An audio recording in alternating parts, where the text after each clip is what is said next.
I'm Joe Burke from PopXCast, a proud member of the GonnaGeek Network, just like the show you're listening to now. The opinions expressed are those of each individual host. Check out all of our podcasts at GonnaGeekNetwork.com and get ready because geekiness begins in 3, 2, 1. You are listening to the Starling Tribune, a podcast dedicated to the Arrow TV show. This guy gets more airtime than the Kardashians, right? This podcast is not produced or maintained by the CW, Warner Brothers Television, CTV, or DC Comics. All characters, situations, and stories are the properties of Time Warner. I am the Oracle, and this is your Tribune. Welcome back to Earth 2's favorite newspaper, the Starling Tribune. I am the chief editor, SP, and your other reporters for this special episode, number 163 of the Starling Tribune, are Chris. Who said anything about my back? And Michelle. Yeah, they told me about how I get soft and die for you losers. I didn't believe them. Gotta love some of the partner talk in this episode. Hey, this podcast is recorded on Sunday, August 13th, 2017, and broadcast live from the Starling Tribune headquarters studios via www.geeks.live. Remember, folks, our newspaper is full of spoilers, facts, and speculations about Arrow and, for the heck of it, the rest of the DC TV, movie, and comic universe. So, guys, tonight we'll be discussing Legends of Tomorrow, as well as news, interviews, articles, and announcements that have dropped in the last week that could and may impact future episodes of Arrow, as well as the other CW shows such as The Flash, Supergirl, Legends of Tomorrow, Vixen, Constantine, and maybe even Black Lightning. Who knows? There could be news for anything out there. If you're new to the show, thank you for searching us out on the internet and joining us.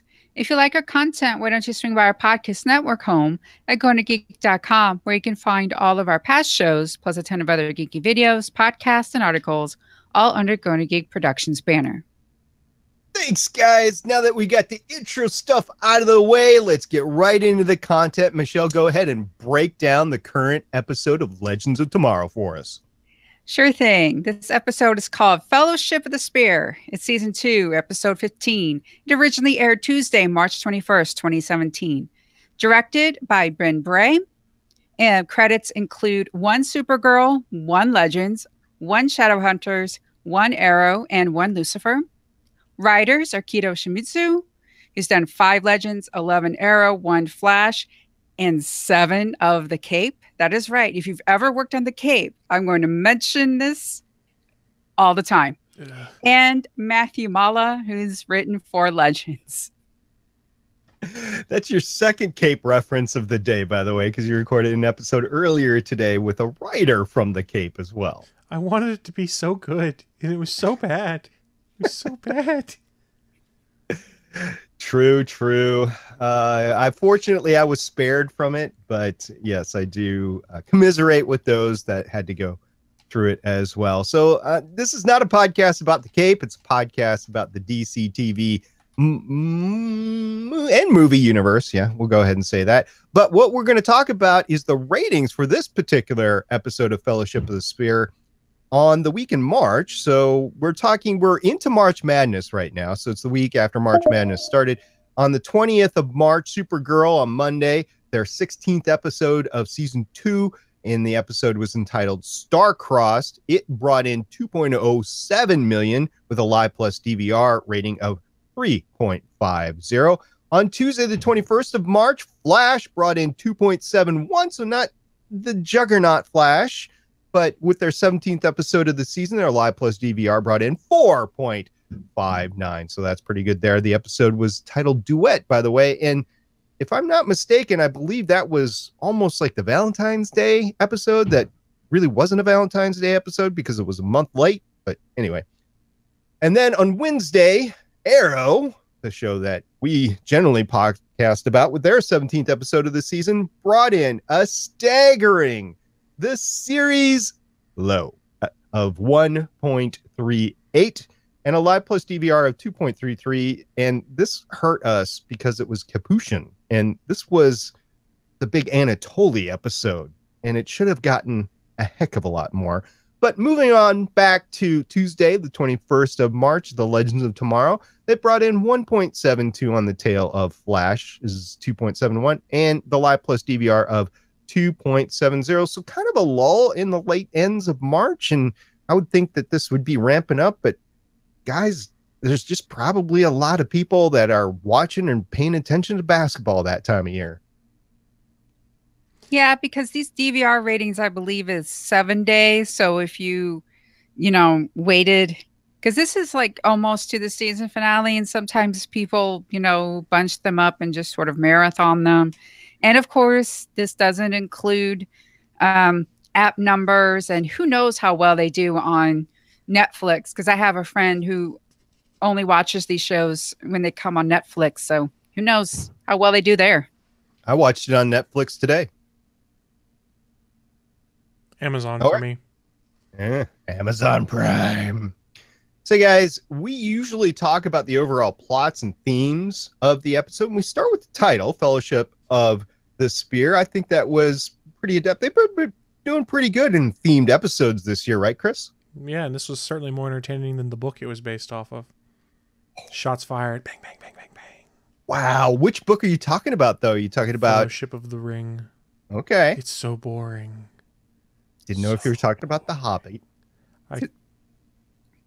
Remember, that's one book out of the whole thing. So do you just not like Fellowship of the Ring, and you're like, I'm okay with the other two, and you're okay with the Hobbit? Or I never read the other ones because I couldn't get past the first book. So I watched the movies. And did you like the movies? Yeah, they're all right. Did you like the extended cut of the movies? They were very long. I tried to clean them out when I was cleaning out my Blu-rays because I have not watched them in ages, and I was told I was not allowed to sell them, which was frustrating. They are good December timeframe movies. If you're just sitting around. That's the Bondathon for me, is November, December timeframe. That's when all the James Bond movies are on. I'm like, yeah, spies, explosions, fair use. Fair use, you have to stop. Nobody's going to care about me humming their theme. Oh, really? Really? So, Michelle, you think the Fellowship of the Spear did justice? As somebody who I read these books, my father talked about them all the time. It's one of the good things that he did was, introduce me to this.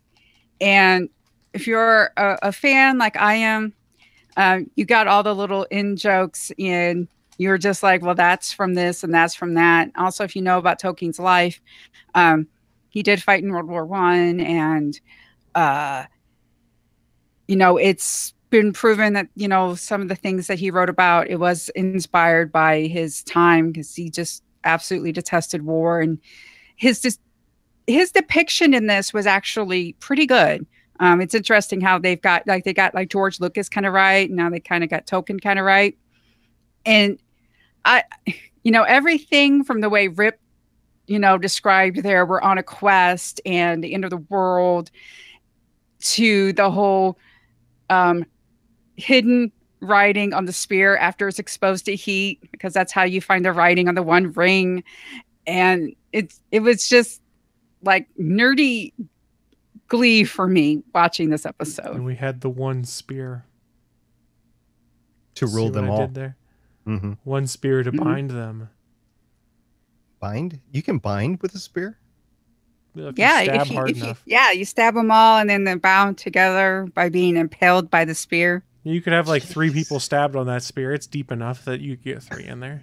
And then there's also like how the spear has the voices and lures you, because the One Ring also has that, and you're being tempted to use it or not use it. And Amaya was tempted. And I'm going to stop right here. All right. We'll talk a little bit more about it later. And I do have an important question to ask you in a little bit. So we're going to move on to the fight scenes, because that's what we like about these superhero TV shows. We like all the fights. And although I think they've decreased in quality since the first couple of seasons of Arrow. They're still good fights to see on TV, and we've got quite a few. Michelle, you want to start out with the Battle of the Somme? Yeah, here's the thing about this episode. This really isn't like the cheery, gung-ho type of fighting that we've had this season. This really is World War One, trench warfare, and how they, would advance here and there and the shells. And we get a lot of that in this. So it's not really like colorful gun-ho superhero stuff that we've been used to. This one is very different. It is, and it puts us right there from the beginning. There's a cold opening that's basically 72 hours into the future, and we see them in the trenches, so you know where it's going. And then the credits play, I believe, and then we're back on the ship. So there was a little bit of a what's going on? I mean, it's a time travel show, but it was still a little jarring the way they led into it. But that's neither here nor there. They did start out by saying we're going to be in World War One in the trenches. So there you go. So Chris, the second fight that we saw was the fight in the church with the Nazis? No, Huns, right? Yes, the Huns. We'll go with that. It was a fight. It reminded me of Indiana Jones, actually, even though it's the wrong time period. I don't know why. Right. So they were doing this little thing in the church, and Nate steals up, and he's just deflecting bullets like Wonder Woman. Which is interesting, because this was this not out before Wonder Woman?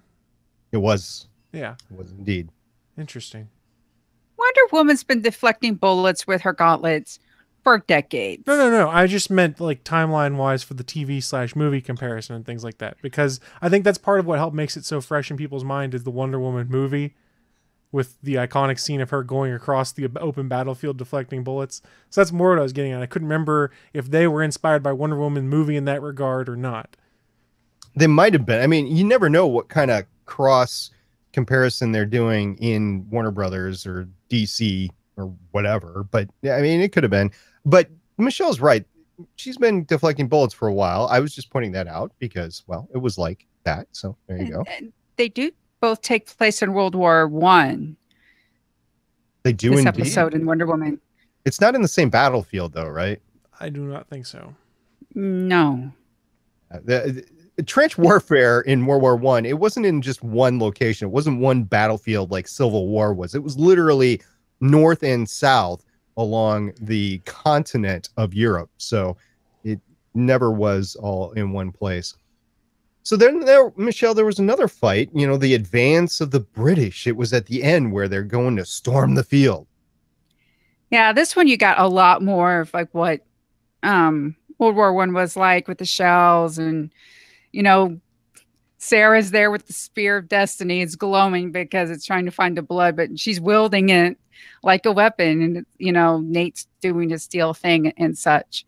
But and Mick's got the heat gun, but it's not like a lot of where the heroes are really exposing all their powers. There's no really like firestorm, and Ray shrinks down to mess with the weapons. So it's not like they see a guy in, a super suit and everything. It's one of the few times they're actually very good about trying not to overtly be seen when in a different time period, because they're pretty much doing whatever they need to do to get from one side to the other, not using flashy powers so that there's weird historical record of some guy named Sir Ray of the Palms or anything like that.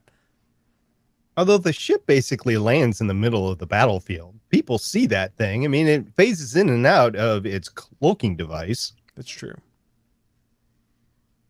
Anyway, it was a good comprehensive fight scenes, but even on the battlefield, I wasn't even sure if it was the regular people, the actors, or if it was stunt people. It was so fast, you just couldn't tell who was who, or if they were actually performing their own stunts, and the cuts were so fast.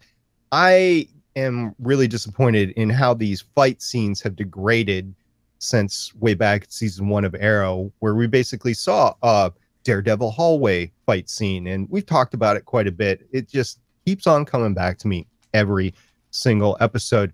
We're going to move on into some time travel that was in the episode. I do have a time travel question when we get done, but Michelle, you are our time travel expert. So why don't you take us down the places that we went?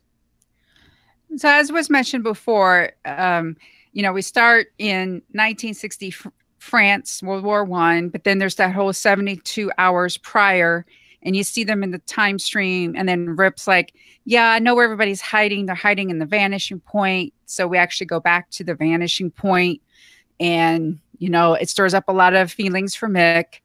And then they realize they have to go to World War I, and this takes place in France, the Battle of the Somme. I actually put a link in the show notes about just how awful and bloody this battle is.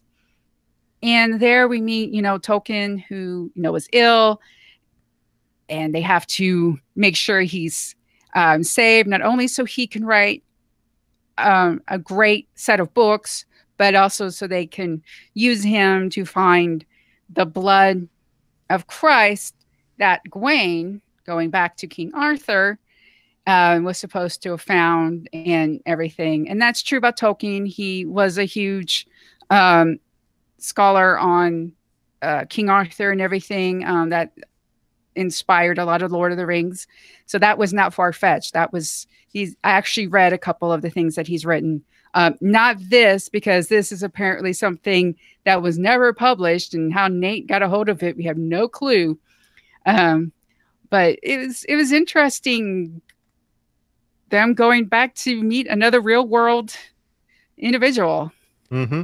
Now, who do you like better as a iconic figure of the past, George Lucas or J.R.R. Tolkien? Like in the show? How they did it in the show? Yeah, for the Legends of Tomorrow. How do you like how they brought in, if you want to compare the two iconic figures? Well, one could argue that without Tolkien is the father of modern fantasy. If you're wondering why somebody has a fantasy book and then everyone's expecting a trilogy, it's Tolkien. If you're wondering why dwarves are short and they mine all the time, Tolkien. If you're wondering why elves are always tall and they got the ears and they're like languid and they live forever, Tolkien. There is like wave after wave of what people call Tolkien-esque, fantasy. Didn't Tolkien actually create the Elven language? Yes. All the languages that are in there, he created himself, and they are real. So if we're going to go, you'd have to say that Tolkien, because he invented this, genre, and Star Wars is space fantasy, I have to go with the egg, and that would be Tolkien. Chris, do you agree or disagree? I'm going with George Lucas because I like space fantasy more than I like just regular fantasy. I'm all about the sci-fi flavor of things. So really it just comes down to, for me, that Star Wars, like the shirt I'm wearing, closer to my heart than the Lord of the Rings and things like that. Now, that being said, I really do enjoy these where they go back in time and play with an iconic figure who's created some work of movie or literature or something like that that has touched millions of people. That's great. So you are a Harrison Ford fan and not a Sean Astin fan? Yes. Okay. Fair enough. He's Indiana Jones and Han Solo. How do you beat that? Sean Astin is Rudy, though. Rudy. And he was in Goonies. Oh, jeez. Taking it down. All right. Well, we also were in the flashback to 72 hours ago, and we went back to the vanishing point, which was interesting. Our heroes have never really thought to go back there until right now, which I question, I guess, a little bit the timing of and since we're here, I'm just going to ask the question.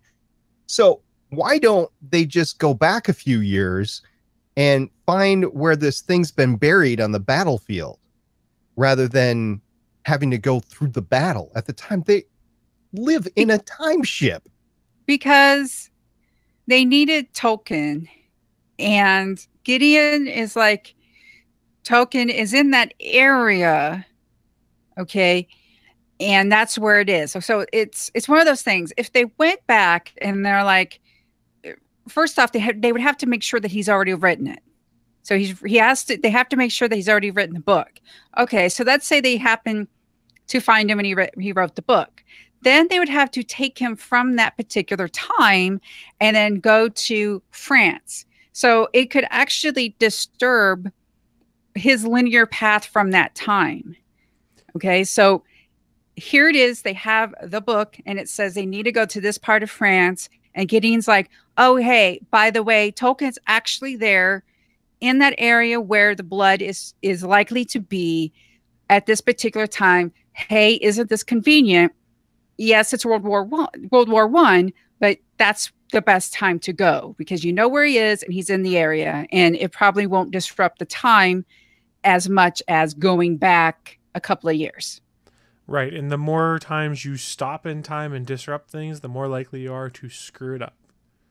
Well, they screwed it up in the current time anyway. Well, they're going to screw it up. That's what happens on Legends of Tomorrow, but you got to try to at least not go out of your way to make those screw-ups even worse. I guess. I mean, there's a lot of decisions that need to be made in this episode. So why don't we just go ahead and start our character dissection. We talk about Captain Sarah Lance every week.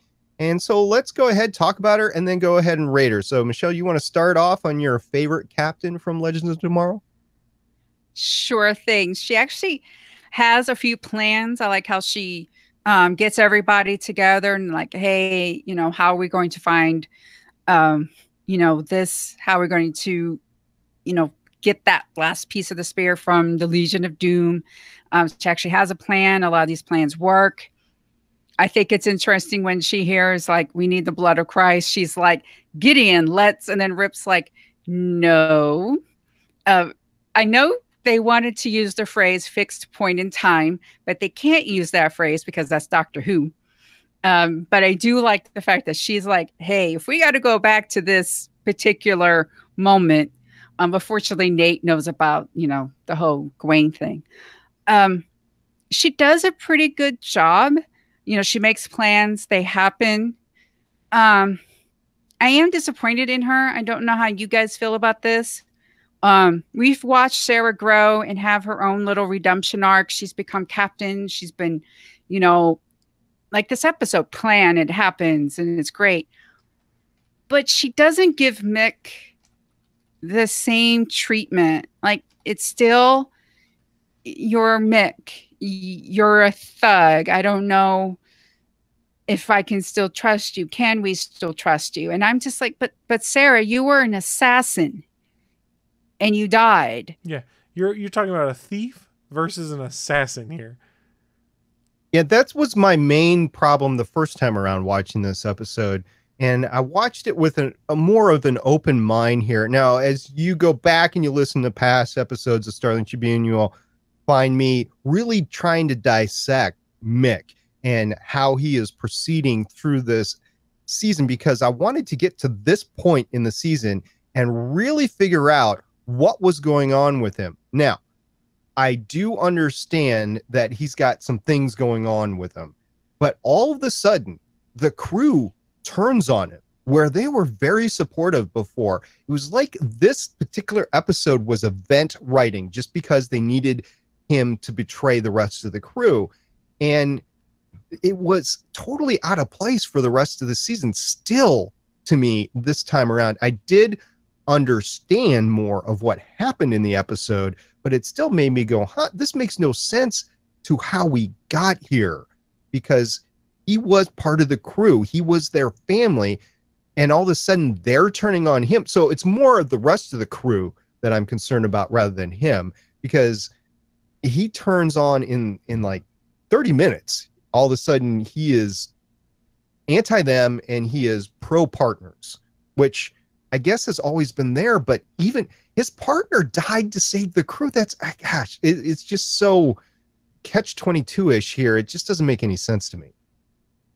I tend to agree with you. It seemed awful convenient that now all of a sudden everyone's kind of just like, Psh, Mick, you're a moron. We don't care about anything. Whereas before, there'd kind of been some effort towards, Mick's kind of rough around the edges, but think back to like Ray and Mick at the beginning of this season, where they're buddies and pals, and he's trying to be the new Snart, or was that the end of last season when they partnered up? But still, I feel like it was more for the purposes of plot than anything else. There hadn't been a ton of foreshadowing that the Legends don't trust Mick at all. I think they trusted him to play his role in things. I think there was more foreshadowing of Amaya with the spear than there was of Mick in this betrayal. Yes. But I don't see it as a betrayal because Stein knew that Mick had that implant and all that type of stuff going on. And he did remind everybody that he was Kronos when they got, ripped with the whole brain thing. And for them to just go and just, he did not rat on them on purpose. He has been going through some stuff. And they went to the vanishing point and he already had Snart on his brain. And then he really thought Snart was not he's like, I thought he was an illumination, but no, a hallucination. And it's not like he could have actually gone with Snart then. He could have just abandoned the team and gone with Snart after he was punched, but he didn't. He came back and he owned up to it. And then they just, instead of, they took back Rip. Rip killed Sarah. And they're like, oh, that's okay. You weren't yourself or anything, but now they're treating Mick this way. And it's like, what? Like I said, it's more the crew than it is Mick itself. Mick does make a decision based on that it's rather abrupt though, but I don't know. It is what it is. And we'll get to the end of the season here and go from there. But to get back to where this came from, Sarah Lance, she is the head of it. She's like, not now, Mick. And she blames Mick. So yeah, I agree. She's partly or mostly responsible for what happens at the end here. And I think that knocks her down from her captaincy for the episode. So with that in mind, we rate Captain Lance on a scale of 1 to 10 every week, where 1 is bad and 10 is awesome. And so, Chris, where would you rate the fair Captain Lance for this episode? 6. The Mick issue's very much on her because there's a point in there where she point blank interrupts him when he's trying to chime in. Not now, Mick, things like that. And then kind of reckless wanting to go back in time to the time of Christ to go and redo everything. I like how Rip kind of stepped in. I was like, this is one of those points you never go to, which also conveniently keeps them from going to a point in time that would be contentious to show on TV. Yep, that's true. Michelle. Many of you might be surprised at the number I'm going to say, but it's a 4. She does all these great plans. Yes, she's a little reckless about the crucifixion, but she does listen and it's like, okay, fine. And she listens to Nate and she makes these great plans and, break up the team here. But she dismisses Mick, and of all the people, she's trusting Rip Hunter again. And it's like, no. Yeah, I think, part of this is on the writers where they made her be this way, but she should not have been so dismissive of Mick and just so flippant in everything. So a 4. I'll blame the right. Yeah, go ahead, Chris. I was going to say that's fair. Yeah, I'm going to go ahead and blame the writers for the most part here. And I think her performance was fine. And I think the decisions she made was just based on plot and plot alone. But I will agree, Michelle, that's actually the same number I was going to give, is a 4. And I'm hopeful that it will continue to rise as we go through the last couple of episodes in the season. But yeah, this one was a hard one to take all the way around. This episode could have been so good if they foreshadowed stuff a little bit better, if they, through the writers and the producers throughout the season, and if they wrote this episode a little bit better. It was effects heavy. So maybe they spent a lot of their budget on effects more than anything else, or maybe they were getting ready for the final.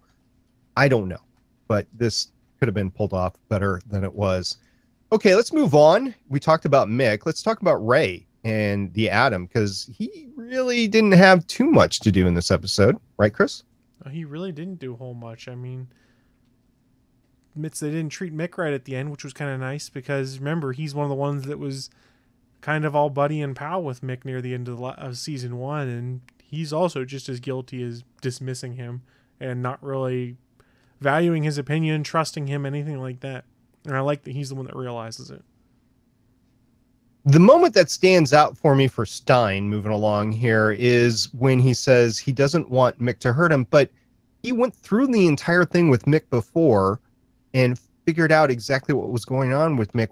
He just didn't seem like he wanted to help Mick this time around. He was just trying to save his own hide, which I think is a little out of character for him at this point, but that's just me. Michelle, what do you think about Stein? Yeah, that came out of nowhere. You know, he's been there with them, like when Mick was a zombie, and then, you know, with the surgery and such. And I really thought that he had come to this understanding. And I really don't like it when they use Stein sometimes as like the grumpy old man figure. You know, like last episode, he, you know, admits to Jackson, like he has these moments of growth with Jackson and everything, and then for some reason they make him be the uptight, grumpy old guy, and it's just frustrating that they're not consistent. Well, maybe he just didn't have his Metamucil that morning and was cranky. Talking about cool food items that may or may not be on the Wave Rider, we've been pretty dark so far. Let's talk about some cool jelly beans. That was pretty cool, actually. What's your favorite candy? Jelly beans. There you go. There's a pile of them. So, okay, look, I get that it's interesting that he can break down the atomic structure of the thingy to make something else, but I don't understand how can you just make it jelly beans when you don't know the atomic structure of jelly beans? I understand being able to change it to water because water is H2O. It's a polar molecule. Like you can actually picture the chemical composition of water. How can he just do that whole transmutation thing? Like, is it literally like I wish for jelly beans and that's it? Well, he's been working on it with Gray while we haven't seen anything. I mean, it was a convenient way to be like, hey, well, I know we haven't touched on this in almost a season on our transmutation of matter or whatnot, but we'll justify it by being like, hey, we did all this work off screen to be able to do it. And now it's just like, oh, you need us to do that? No problem. It's easy. We'll do it like that. See, that's, again, another thing that could have been worked into the season is the training of individuals into various things, and transmutation for Firestorm could have been something that they worked into and did not. But this was definitely setting up something that happened later, and it's something that happened earlier in the season as well with the crossover. So it's not like they have never done it. It's just few and far between. Exactly. And yeah, and I think it's a little bit of a budget CGI sort of thing there. So we have Nate, and Nate, guys, I just didn't see any progression of Nate's character other than he was the resident historian, so he kind of knew stuff here, but he didn't really progress as his character and his relationship with Maya or anything. It was static this week for him. He got to have a bad accent.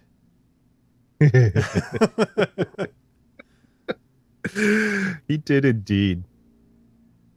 Amaya, though, there was a lot that led up for Amaya and her use of the spear and wanting to change the destiny of her family, basically. And I think that was well done. That was probably the thing that was the most well done out of the entire episode.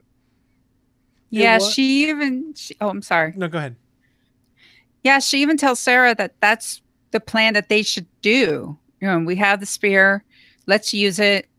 Let's, change everything. Don't worry. I know what to do. This is the way we should go. But does she really? Because Rip makes a point of saying once the spear fragments are reunited, it's basically going to be whispering in the back of your head your deepest, darkest desires to make you use it. So while she's confident that she can make it work because she makes the totem work and things like that, is that really her thinking it? Is the spear playing with her mind a little bit? I mean, we see the same thing with Mick a little bit. He's also hearing the spear whisper to him. So I kind of agree with Sarah's plan there not to use the spear because it's way too dangerous to see whether anyone can control it. Yeah, she's the Bromir. Okay, so for those of here I go again.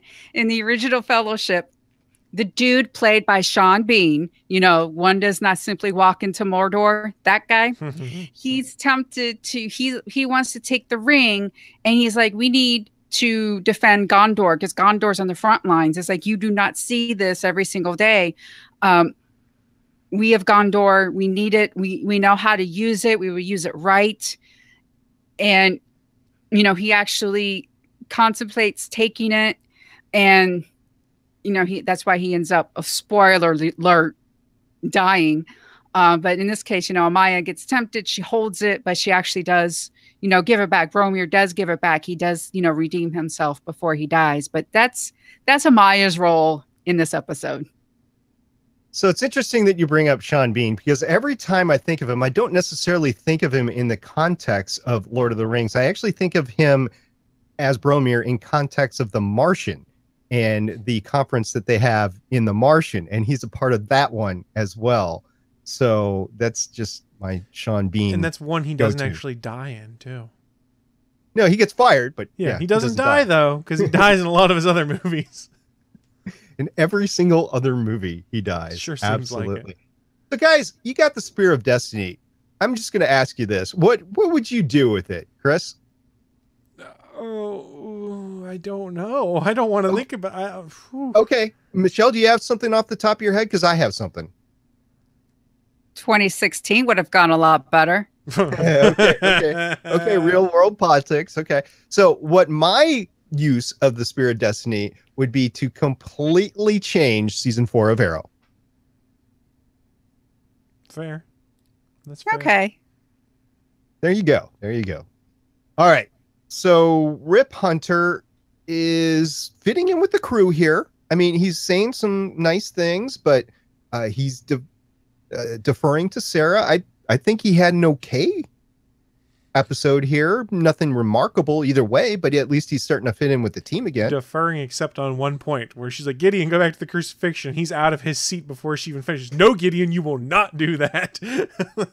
And I think that sets up what we're about to see in season 3 too, as well, because he knows stuff about the way he wants the time stream shaped and defended, and she's more of a cowboy with the power at the tips of her hand sort of thing. So we'll see what happens in season 3, but good point there. Good point. We can't go an episode without mentioning Amy Pemberton, can we, Michelle?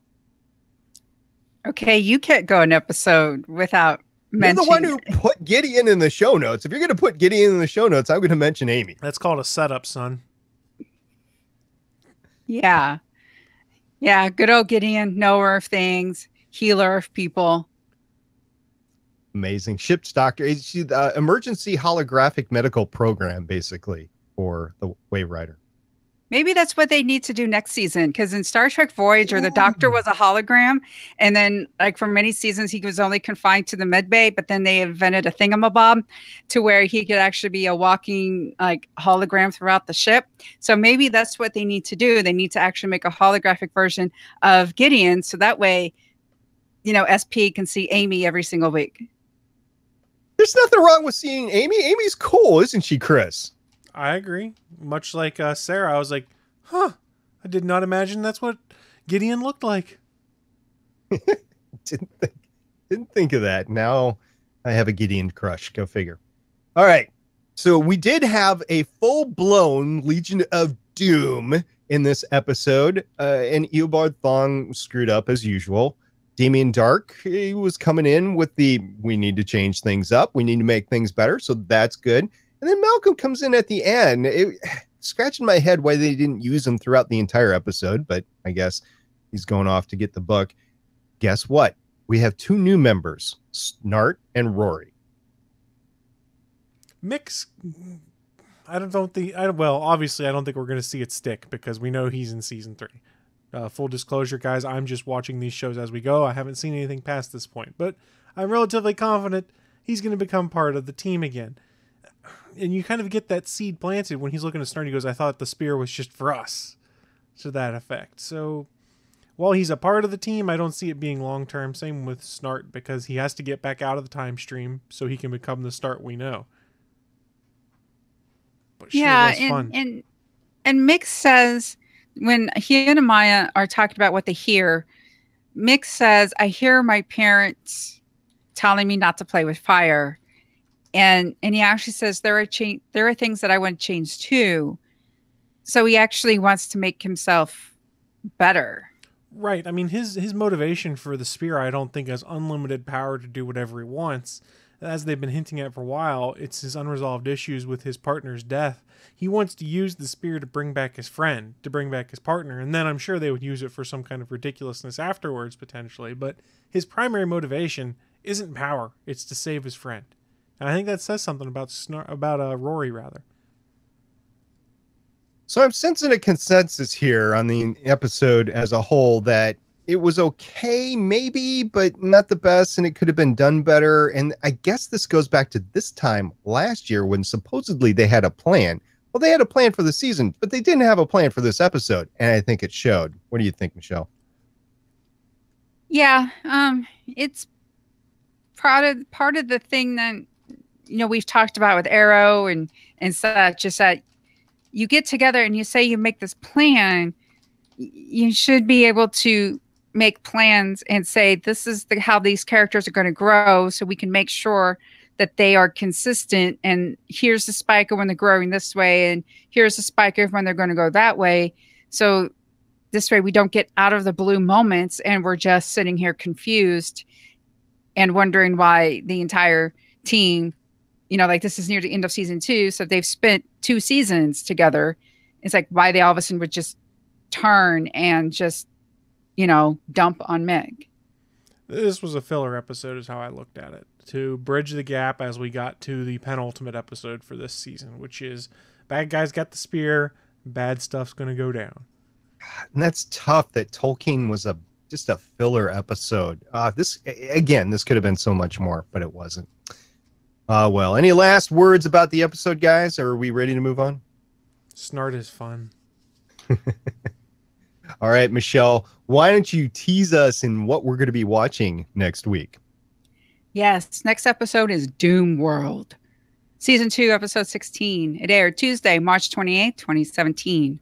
The Legion of Doom rewrites history after obtaining the Spear of Destiny, potentially changing the legends forever. Director Marzi Almas, writers Ray Utartichet and Sarah Hernandez. Looking forward to next week. All right, guys, it's time to go back to the news desk.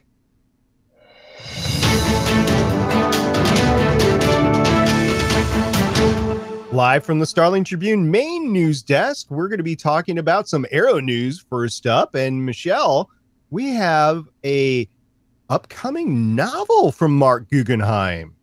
Yes, the CW's Arrow is set to get a tie-in novel from showrunner Mark Guggenheim and author James R. Tuck. Guggenheim announced the novel, titled Arrow: Fatal Legacies, on Twitter on Saturday afternoon after an Amazon listing was spotted. The book will be published by Titan Books and will hit shelves on January 30th, 2018. The story will help to bridge the gap between the show's 5th and 6th seasons. The synopsis of the novel teases a deeper exploration of Chase's plans on Leon Yu. And the synopsis is the untold story bridging between Arrow seasons 5 and 6, exclusive to this novel. In the devastating aftermath of season 5, Team Arrow must resume their mission to protect Star City.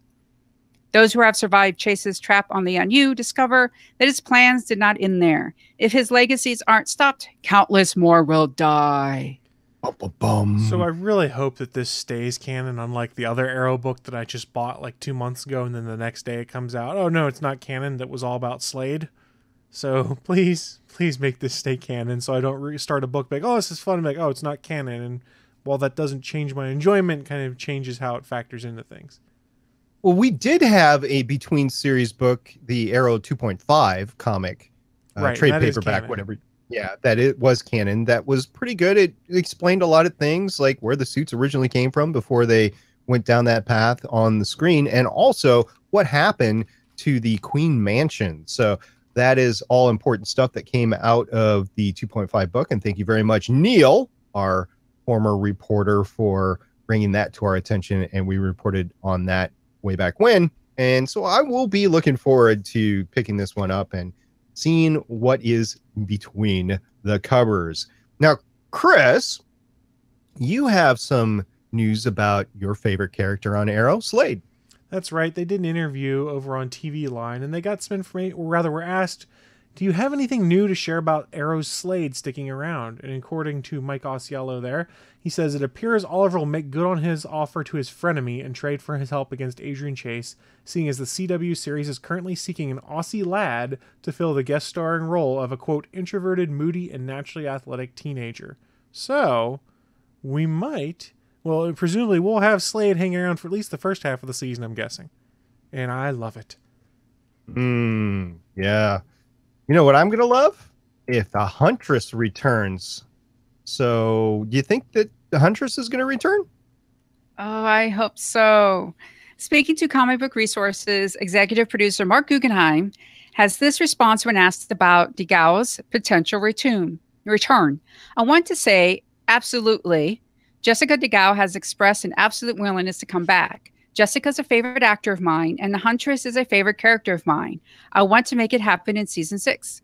We've got some plans for the later half of the year that I think she would fit into really well, so we'll see. Make this happen. I've been wanting Huntress to come back since the moment you made her leave. So I really, really want this to happen. Indeed. I think we all do, Chris, right? Oh, yeah, I think it'd be fun. Mm-hmm.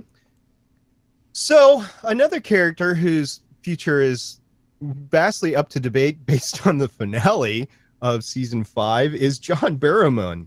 And so what do you got on that, Chris? So this is an interesting two-part news story. On the 11th, there was a story where Arrow's EP Mark Guggenheim came out and discussed the possibility of John Barrowman's return, and he said, that's up to John. We told John when we called him to tell him about the events of the finale, every single person on the show has come back in some way, shape, or form. We've got flashbacks, we've got time travel, we've got parallel universes. Goodbye is never goodbye. He has an open invitation to return to the show anytime he wants. So as fans, we're all like, yes, that's awesome. So what happened? What did John Barrowman think about it? Well, he talked about it on his Instagram. It appears he's very willing to return. He took to Instagram to address the rumors, saying, and I lost my train of thought. There we go. I am surprised and very happy to hear Mark Guggenheim's comments about Merlin's future in the Arrowverse, Barrowman explained. Because in a very decisive phone conversation we had with Wendy Miracle, I was led to believe that there was no plans to bring Merlin back. That being said, he's totally on board with coming back as Malcolm Merlin. And while it might not be a Malcolm Merlin who still lives in the present day, like they said earlier, plenty of opportunities for weird flashbacks or for time-traveling events. I'd want to see it. Yeah, he's searching for a home right now, so we'll see what happens with that. Look, John Barrowman is a national treasure. He just posted some pictures from a con he did this weekend. And no, I'm not really into spending a lot of money just on like celebrity autographs and stuff like that. But he is one that if I could, and he's going to a con that I'm going to, I will give him my money because he takes the best pictures. He's okay if you touch him. He's okay if he touches you. It just seems like it would be an amazing experience to have a meeting with John Barrowman. I think cons for him are like playgrounds are for kids. He just loves to go out and have some fun and meet people. It's just who he is and what he does. So, yeah, I was saying not that people don't like him. I was saying he is searching for a new role at this point in time because right now, both the Doctor Who and the Flareverse have kind of written him out, at least the way it was ended in season 5 of Arrow. So we'll see what happens to him in the future. He's a very important character. I can't imagine the CW not wanting to bring him back. Over on Doctor Who, he's basically been written out unless they try to bring him back at some point in time as Captain Jack. So we'll see what happens there. That's all I was saying is I'm betting that he's going to have great things happen to him in the future. It's just a question of where are they going to happen. All right, moving on with general DC news. We have some news on Vixen, basically. Yes. So The issue is, will Kawasa crossing paths with Ray on Vixen be addressed on Legends of Tomorrow? So those of you who have watched the animated Vixen on CW Seed, I recommend it. It's really great. And her Kawasa was in season 2. So now there's this whole thing about, like, does the Vixen animated series have anything to do with the rest of the Flowerverse? Well, Ray's knowledge of Kawasa may help the Legends version of Vixen. EP Mark Guggenheim says, if you go back and look at Vixen season 2, I wouldn't exactly call her fighting alongside Ray. She's always been morally questionable, but I think that's what makes it interesting as far as Amaya is concerned, is that Ray, at the appropriate moment, will accurately tell her that there were moments where Kawasa was capable of selfless good, so I think that gives Amaya a little bit of hope. Okay. Well, we'll see what's going on in the future of the Vixen characters, I guess, really. Okay. I think that's it for the news this week. It's kind of a light week. We're looking forward to con season picking up and more tidbits being given to us by actors and producers alike as filming has commenced for all of these series. All right. If you want to hear more about great stuff like the DC TV universe, the Marvel TV universe, just general geeky stuff, an intense look at the geek culture, you can check that out at our network home at GonnaGeek.com. Right, Chris? That's right. We are a part of the GonnaGeek Network. There's a variety of geeky and nerdy podcasts there, some of which focus on specific TV shows such as Flash and Arrow, some of which focus on video gaming, some of which are just about general geek culture.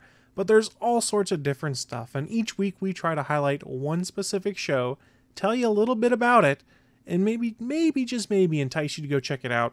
So this week we want to talk about episode 39 of the In Defense Of cast, entitled Space for Everyone. Joined by writer Ty Gooden, we discuss diversity and science fiction across all media. So if that sounds like something interesting to you, head on over to GonnaGeekNetwork.com, click on the In Defense Of logo, and it'll take you to the entire back catalog, including episode 39. But guys, I think that is going to wrap us up this week. A big thank you to everyone who did listen or watch live and participate in the chat at geeks.live. Also, thank you to anyone who downloads and listens at a later date. Don't forget you can find all of the replays on Spreaker, YouTube, on our website, all of those things. And remember, you can always catch us live as we record at www.geeks.live at 6 p.m. Eastern, 3 p.m. Pacific on Sundays as we ramp up for the new Flareverse year, including the 6th season of CW's Arrow. You can find all of our contact information on the GonnaGeek Network at GonnaGeekNetwork.com, where you can check out our forums and other shows. If you want to share your thoughts, head on over to our Facebook page, send in a tweet, or call us at 612-888-CAVE. That's 612-888-2283. That's another great episode, guys, and we're wrapped up for another week. Any last words before we sign off? At Stargate Pioneer. Hashtag not now, Mick. At the Chris Farrell. Hashtag Captain Cold. And I am at Michelle Ely, signing off with hashtag I don't blame Mick. Oracle, I think we're done here. This was the Starling Tribune.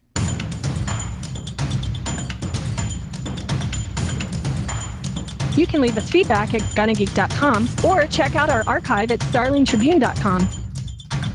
Visit GonnaGeek.com for more podcasts. Music by Kevin MacLeod can be found at Incompetech.com.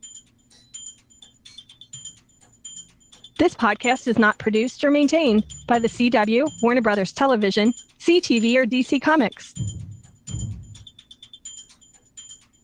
All characters, stories, and situations are the property of Time Warner. No infringement is intended.